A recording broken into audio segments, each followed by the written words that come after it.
फिर से ज्यादा ईएमआई भरने को हो जाइए तैयार, क्योंकि आरबीआई फिर से रेपो रेट में बढ़ोतरी कर सकता है। हम ऐसा इसलिए कह रहे हैं क्योंकि आरबीआई ग्लोबल बैंकों की राह पर चल सकता है। यानी जिस तरह दुनिया भर के ग्लोबल बैंक अपने ब्याज दरों में बढ़ोतरी कर रहे हैं, उसका असर हमारे देश के केंद्रीय बैंक पर भी पड़ेगा। आपको बता दें, आरबीआई ग्लोबल बैंक की तर्ज पर अप्रैल में होने वाली बाई मंथली मॉनेटरी पॉलिसी में 25 बेसिस पॉइंट की बढ़ोतरी कर सकता है। अब इस बढ़ोतरी के कारण क्या है, एक एक करके जानने की कोशिश करते हैं। सबसे पहला कारण है महंगाई दर।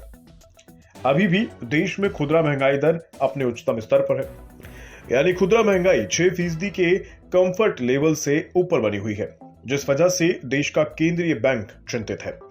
दूसरा कारण है यूएस फेड समेत अधिकांश वैश्विक यानी ग्लोबल बैंकों का आक्रामक रुख। तीसरा कारण है हाल ही में विकसित यानी डेवलप देशों के केंद्रीय बैंकों, विशेष रूप से यूएस फेडरल रिजर्व, यूरोपीय सेंट्रल बैंक और बैंक ऑफ इंग्लैंड द्वारा की गई ब्याज दरों में बढ़ोतरी। अब एमपीसी के बारे में भी जान लीजिए। फाइनेंशियल ईयर 2023-24 के लिए पहली एमपीसी की बैठक 3 अप्रैल से शुरू होने जा रही है। रिजर्व बैंक की मॉनेटरी पॉलिसी कमेटी 3, 5 और 6 अप्रैल को 3 दिवसीय बैठक करेगी, जिसमें नीतिगत दरों में बढ़ोतरी का निर्णय लिया जा सकता है। बता दें, फरवरी में हुई अपनी अंतिम मॉनेटरी पॉलिसी मीटिंग में आरबीआई ने नीतिगत दर या रेपो रेट को 25 बेसिस पॉइंट से बढ़ाकर 6.50% कर दिया था। भारतीय रिजर्व बैंक महंगाई को काबू में करने के लिए मई 2022 से बेंचमार्क दरों में बढ़ोतरी कर रहा है। इस वजह से अब तक 20 से 25% तक ईएमआई बढ़ गई है।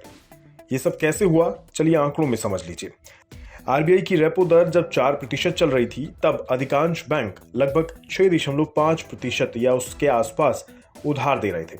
इसलिए 6.5% की ब्याज दर और 300 महीने की टेन्योर वाले लोन के लिए प्रति 1 लाख रुपए के कर्ज पर ईएमआई 675 रुपए जितनी कम थी। लेकिन अब कई बैंकों में ब्याज दर 8.85% हो गई है। प्रति लाख ईएमआई 675 रुपए से बढ़कर अब 825 रुपए हो गई है। यानी ईएमआई में 20 से 25% की वृद्धि देखी जा रही है, जो मौजूदा होम लोन लेने वालों के लिए एक बड़ा झटका है।